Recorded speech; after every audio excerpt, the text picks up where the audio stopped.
অনেক ক্ষেত্রেই সক্ষমতা অর্জন করেছে বাংলাদেশ, বললেন প্রধানমন্ত্রী। যুদ্ধ বিমানসহ সরঞ্জাম তৈরির আশাবাদ। ৪২ বিশিষ্ট নাগরিকের অভিযোগ উদ্দেশ্য প্রণোদিত, ভিত্তিহীন, মন্তব্য নির্বাচন কমিশনার শাহাদাত হোসেনের। ৭০ গার্লফ্রেন্ডের অ্যাকাউন্টে পিকে হালদারের কোটি কোটি টাকা লেনদেন, ইন্টারপোলে দুদকের পরোয়ানা। রাজধানীতে শিশু সামিউল হত্যায় মা ও তার কথিত প্রেমিকের মৃত্যুদণ্ড, দুজনেই পলাতক।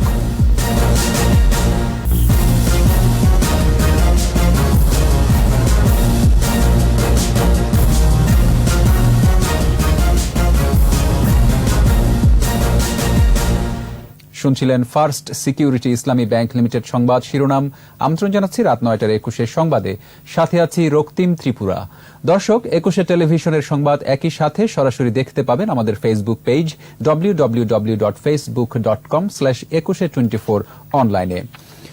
প্রধানমন্ত্রী শেখ হাসিনা বলেছেন, প্রশিক্ষণের মাধ্যমে বিমান বাহিনীকে দক্ষ ও উপযুক্ত করে গড়ে তুলে বিশ্বে মাথা উঁচু করে চলতে হবে। প্রধানমন্ত্রী আশা প্রকাশ করেন, আগামীতে বাংলাদেশও তৈরি করবে যুদ্ধ বিমান সহ সব রকম বিমান ও হেলিকপ্টার। শেখ হাসিনা বলেন, অনেক দিক থেকে সক্ষমতা অর্জন করেছে বাংলাদেশ। দেশপ্রেম থাকলে দেশ অভীষ্ট লক্ষ্যে এগিয়ে যাবে বলেও উল্লেখ করেন তিনি। প্রণব চক্রবর্তীর রিপোর্ট।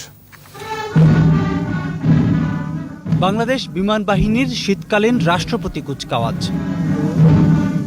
যশোর বিমান বাহিনী একাডেমিতে এ আয়োজনে গণভবন থেকে ভিডিও কনফারেন্সে যুক্ত হন প্রধানমন্ত্রী শেখ হাসিনা। প্রধানমন্ত্রীর অনুমতিক্রমে ৭৭তম ক্যাডেট কোর্সের সদস্যদের পরিয়ে দেয়া হয় ব্যাজ। শ্রেষ্ঠ তরুণ অফিসারদের কাছে তুলে দেয়া হয় তরবারি ও পদক। নবীন সদস্যদের উদ্দেশ্যে শোনানো হয় বঙ্গবন্ধুর দিক নির্দেশনামূলক বক্তব্য। তোমাদের দায়িত্ব জ্ঞান থাকা প্রয়োজন, তা না হলে জীবনে মানুষ হতে পারবে না। শৃঙ্খলা ছাড়া কোনো জাতি জীবনে বড় হতে পারে না। বক্তব্যে প্রধানমন্ত্রী বলেন, জাতির পিতার আহ্বানে সাড়া দিয়ে এ দেশ স্বাধীন করেছে বাঙালি জাতি। সেই স্বাধীনতা এবং সার্বভৌমত্ব রক্ষায় নিজেদের যুগোপযোগী করে গড়ে তোলার আহ্বান জানান শেখ হাসিনা। প্রশিক্ষণের পর্যায়ে শেষ করে এখন দায়িত্ব নিতে যাচ্ছেন। সেই দায়িত্ববোধ, দেশপ্রেম এটা থাকতে হবে, আর সেই সাথে সাথে আত্মবিশ্বাস থাকতে হবে। মনে সাহস রেখে মাথা উঁচু করে বিশ্ব দরবারে চলতে হবে এবং নিজেদেরকে প্রশিক্ষণের মাধ্যমে উপযুক্ত করে গড়ে তুলতে হবে। বিশ্বের সাথে তাল মিলিয়ে এগিয়ে যেতে আগামীতে যুদ্ধ বিমান সহ সব রকম বিমান তৈরি করতে বাংলাদেশ সক্ষম হবে বলে আশা প্রকাশ করেন প্রধানমন্ত্রী। Bangabandhu Sheikh Mujibur Rahman aviation and aerospace বিশ্ববিদ্যালয়, যেটা লালমনিরহাটে আমরা স্থাপন করছি, এই বিশ্ববিদ্যালয় বিমান চলাচল, বিমান নির্মাণ, গবেষণা, মহাকাশ বিজ্ঞান চর্চা হবে, যার মাধ্যমে আমি আশা করি হয়তো একদিন আমরা এই বাংলাদেশে যুদ্ধ বিমান, পরিবহন বিমান, হেলিকপ্টার তৈরিও করতে পারবো ইনশাল্লাহ। আর তাছাড়া আমরা মহাকাশে বিজ্ঞান চর্চা করা, হয়তো একদিন আমরা মহাকাশে পৌঁছেও যেতে পারি। এ সময় মনোমুগ্ধকর ফ্লাই পাস প্রদর্শন করেন বিমান বাহিনীর সদস্যরা। প্রণব চক্রবর্তী, ২১ টেলিভিশন, ঢাকা। নির্বাচন কমিশন নিয়ে ৪২ বিশিষ্ট নাগরিকের অভিযোগ উদ্দেশ্য প্রণোদিত ও ভিত্তিহীন বলে মন্তব্য নির্বাচন কমিশনার শাহাদাত হোসেন চৌধুরীর। বিশিষ্ট নাগরিকদের নেতৃস্থানীয়রা বর্তমান কমিশনের আমলে ব্যবসা করার সুযোগ থেকে বঞ্চিত হওয়ায় ক্ষুব্ধ হতে পারেন বলেও মন্তব্য তাঁর। বিস্তারিত জানাচ্ছেন স্মৃতি মণ্ডল। প্রধান নির্বাচন কমিশনার কে এম নুরুল হুদার নেতৃত্বাধীন কমিশনের বিরুদ্ধে আর্থিক অনিয়ম, দুর্নীতি ও অসদাচরণের অভিযোগ এনে সুপ্রিম জুডিশিয়াল কাউন্সিল গঠনের দাবি জানিয়েছেন ৪২ বিশিষ্ট নাগরিক। তদন্ত করে ব্যবস্থা নিতে রাষ্ট্রপতির কাছে চিঠিও দিয়েছেন তারা। চিঠির বিষয়ে জানতে চাইলে নির্বাচন কমিশনার অবসরপ্রাপ্ত ব্রিগেডিয়ার জেনারেল শাহাদাত হোসেন চৌধুরী বলেন, অভিযোগ উদ্দেশ্য প্রণোদিত, এগুলোর ভিত্তি আছে বলেও মনে করেন না তিনি। একসাথে ওনারা মহামান্য রাষ্ট্রপতির কাছে অভিযোগ স্থাপন করলেন, আবার আমাদেরকে অভিযুক্ত করে ফেললেন। শুধু সেটা নয়, আমাদের করণীয় বা আমাদের কি দণ্ড সেটাও এক অর্থে দিয়ে দিলেন।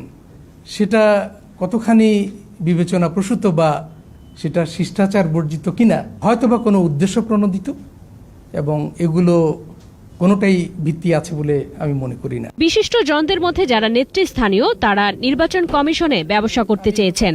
বর্তমান ইসির আমলে তা সম্ভব না হয় তারা ক্ষুব্ধ হতে পারেন বলেও উল্লেখ করেন নির্বাচন কমিশনার শাহাদাত হোসেন। আমার বিবেচনা যারা একটু নেতৃস্থানীয় যারা আছেন ওনারা তো এই নির্বাচন কমিশনে ব্যবসা করতেও চেয়েছিলেন, যে এখন সেই ব্যবসার সুযোগ হয়তো এই নির্বাচন কমিশনের আমলে হয়তো হয় নাই, সেই স্পেসটুকু ওনাদের হয়তো যদি না পেয়ে থাকে তো ওনারা একটু ক্ষুব্ধ হতেই পারেন।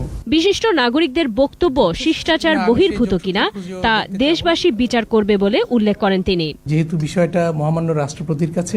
স্মৃতি মণ্ডল, 21 টেলিভিশন, ঢাকা। আলোচিত পিকে হালদার 70 জন গার্লফ্রেন্ডের অ্যাকাউন্টে কোটি কোটি টাকা লেনদেন করেছেন। অর্থ পাচারের অনুসন্ধান করতে গিয়ে এমন তথ্য মিলেছে বলে জানিয়েছে দুদক। আর পিকে হালদারকে ধরতে ইন্টারপোলের পরোয়ানা পাঠানো হয়েছে বলে জানিয়েছেন সংস্থাটির আইনজীবী। বিস্তারিত শাকিরা আরজুর রিপোর্টে। এনআরবি গ্লোবাল ব্যাংক ও রিলায়েন্স ফাইন্যান্স লিমিটেডের সাবেক ব্যবস্থাপনা পরিচালক প্রশান্ত কুমার হালদার, যিনি ব্যাংকপাড়ায় পিকে হালদার নামে পরিচিত, তার বিরুদ্ধে প্রায় ৩,০০০ কোটি টাকা পাচার করার অভিযোগ রয়েছে। আলোচিত পিকে হালদারকে দেশে ফেরাতে ও পাচারকৃত অর্থ অনুসন্ধানে চলছে নানা তৎপরতা। এ সময় পিকে হালদার 70 জন গার্লফ্রেন্ডের অ্যাকাউন্টে কোটি কোটি টাকা লেনদেন করেছেন বলে তথ্য পেয়েছে দুদক। তার অসংখ্য গার্লফ্রেন্ড ছিল, তাদের নামে সে বেনামে অনেকগুলি সম্পত্তি করেছে। আমরা অনেকগুলি ডাটা পেয়েছি অলরেডি। আগামী 3রা জানুয়ারি 2021 এটা আদেশের জন্য আসবো এবং আমরা এগুলি দাখিল করব। 70-80টা অ্যাকাউন্টে গিয়েছে এবং ওনার সঙ্গে যদি তার সংশ্লিষ্টতা পাওয়া যায় এবং যদি টাকাটা যদি সেখানে লেয়ারিং হয় উনিও আসামি হবে। এদিকে ইন্টারপোল জানিয়েছে পিকে হালদারকে ধরতে বাংলাদেশের আদালতের পরোয়ানা প্রয়োজন। স্বরাষ্ট্র মন্ত্রণালয় সেই পরোয়ানা পাঠিয়েছে বলে জানান দুদকের আইনজীবী। পিকে হালদারের সবশেষ আপডেটটা হলো আমরা তদন্ত দ্রুতগতিতে চলছে। আমার মনে হয় খুব অল্প সময়ের মধ্যে চার্জশিট হয়ে যাবে। আর মাননীয় মহানগর দায়রা জজ আদালত থেকে যে ওয়ারেন্ট অফ অ্যারেস্টে পেয়েছি সেটা আমরা অলরেডি ট্রান্সমিট করে দিয়েছি মিনিস্ট্রি অফ হোমকে, এবং আমার জানা মতে মিনিস্ট্রি অফ হোম অলরেডি ইন্টারপোলকে এটা পাঠিয়ে দিয়েছে। গ্রেফতারি পরোয়ানা ইন্টারপোলের কাছে পাঠানো এবং তার বিরুদ্ধে করা মামলার তদন্তের অগ্রগতি সম্পর্কে গত 9 ডিসেম্বর জানতে চেয়েছে হাইকোর্ট। শাকিরা আরজু, 21 টেলিভিশন, ঢাকা। রাজধানীর আদাবরে শিশু খন্দকার সামিউল আজিম ওয়াফি হত্যা মামলায় মা আয়েশা হুমায়রা এশা এবং মায়ের বন্ধু শামসুজ্জামান বাক্কুকে মৃত্যুদণ্ড দিয়েছে আদালত। দুপুরে ঢাকার বিশেষ জজ আদালত 4 এর বিচারক শেখ নাজমুল আলম এ রায় ঘোষণা করেন। দণ্ডপ্রাপ্ত আসামিরা পলাতক রয়েছেন। রাসেল খানের রিপোর্ট। 2010 সালের 23 জুন শামসুজ্জামান বাক্কুর সাথে মায়ের সম্পর্কের কথা জানতে পারে শিশু সামিউল আজিম ওয়াফি। ঘটনা ধামাচাপা দিতে সামিউলের মা হুমায়রা ও শামসুজ্জামান বাক্কু সামিউলকে অপহরণের পর হত্যা করে। পরদিন সামিউলের মরদেহ আদাবরের নবোদয় হাউজিং এলাকা থেকে বস্তাবন্দি অবস্থায় উদ্ধার করা হয়। এ ঘটনায় নিহত সামিউলের বাবা KM আজম বাদী হয়ে 24 জুন আদাবর থানায় একটি হত্যা মামলা দায়ের করেন।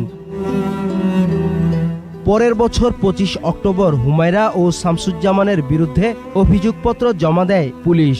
2012 সালের 1 ফেব্রুয়ারি 2 আসামির বিরুদ্ধে অভিযোগ গঠন করা হয়। সাক্ষ্য গ্রহণ করা হয় 22 জনের। প্রায় 10 বছর পর মামলার রায় ঘোষণা করে আদালত। রায়ে সন্তুষ্ট রাষ্ট্রপক্ষের আইনজীবী। উভয় আসামিকেই মৃত্যুদণ্ডে দণ্ডিত করেছেন। এই ধরনের ঘটনা যাতে পুনরাবৃত্তি না হয় সেই কারণে আমরা রাষ্ট্রপক্ষ সর্বোচ্চ সাজা যেটা আশা করেছিল সেটাই মাননীয় আদালত ঘোষণা করেছেন। সাজাপ্রাপ্ত পলাতক আসামিদের দ্রুত গ্রেফতারের নির্দেশ দিয়েছে আদালত। সাজা পরোয়ানা জারি করা হয়েছে তার গ্রামের ঠিকানায়, বর্তমান ঠিকানায়। রাসেল খান, 21 টেলিভিশন, ঢাকা।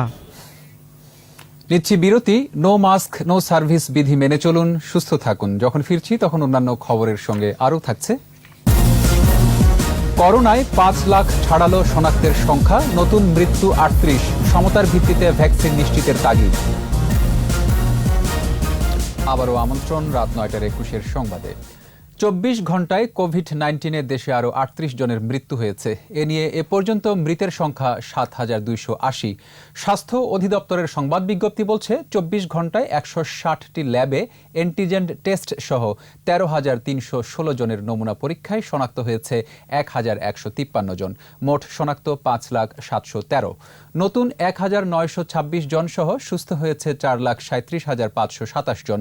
24 ঘন্টায় প্রতি 100টি নমুনা পরীক্ষায় শনাক্তের হার 8.66 আর মৃত্যু 1.45%। এ পর্যন্ত করোনা পরীক্ষা হয়েছে 30,75,680 জনের। প্রাধিকার নির্ধারণ করে সরকারকে সমতার ভিত্তিতে ভ্যাকসিন নিশ্চিত করতে হবে, অন্যথায় এ নিয়ে বড় ধরনের সংকট তৈরি হতে পারে। এসডিজির জন্য নাগরিক প্ল্যাটফর্ম আয়োজিত ভার্চুয়াল আলোচনায় এসব কথা বলেন বক্তারা। এজন্য প্রথমেই অ্যান্টিবডি পরীক্ষার নিশ্চিতের কথা বলছেন তারা, যা এখনও বাংলাদেশে নেই। পাশাপাশি ভ্যাকসিন সংগ্রহ, মজুদ ও বিতরণের প্রতিটি ধাপের চ্যালেঞ্জ মোকাবেলায় বেসরকারি খাতকেও যুক্ত করার পরামর্শ দিয়েছেন অনেকে।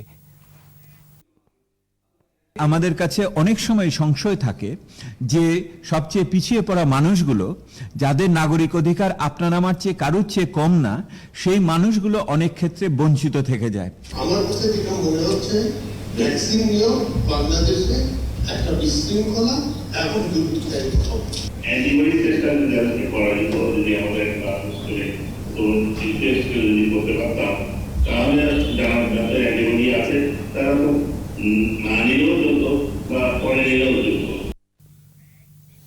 এবার সোশ্যাল ইসলামী ব্যাংক লিমিটেড বাণিজ্য সংবাদ।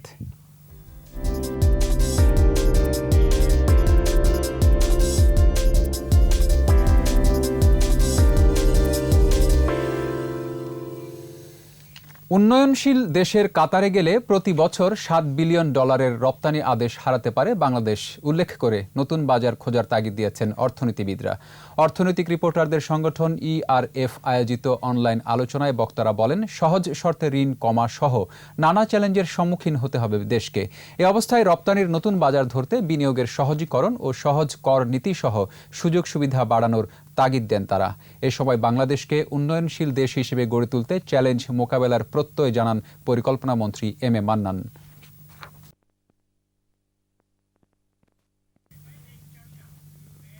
আর এরই সাথে শেষ করছি রাত 9:21 সংবাদ। যাবার আগে ফার্স্ট সিকিউরিটি ইসলামী ব্যাংক লিমিটেড সংবাদ শিরোনামগুলো আরও একবার।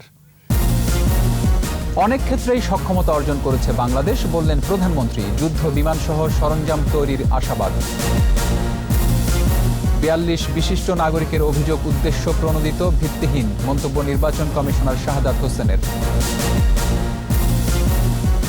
70 গার্লফ্রেন্ডের অ্যাকাউন্টে পিকে হালদারের কোটি কোটি টাকা লেনদেন, ইন্টারপোলে দুদকের পরোয়ানা।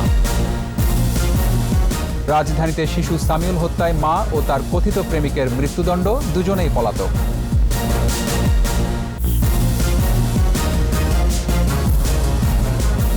সর্বশেষ খবর জানতে ডায়াল করুন 2021 নম্বরে আর ভিজিট করুন 21-tv.com ওয়েবসাইটে।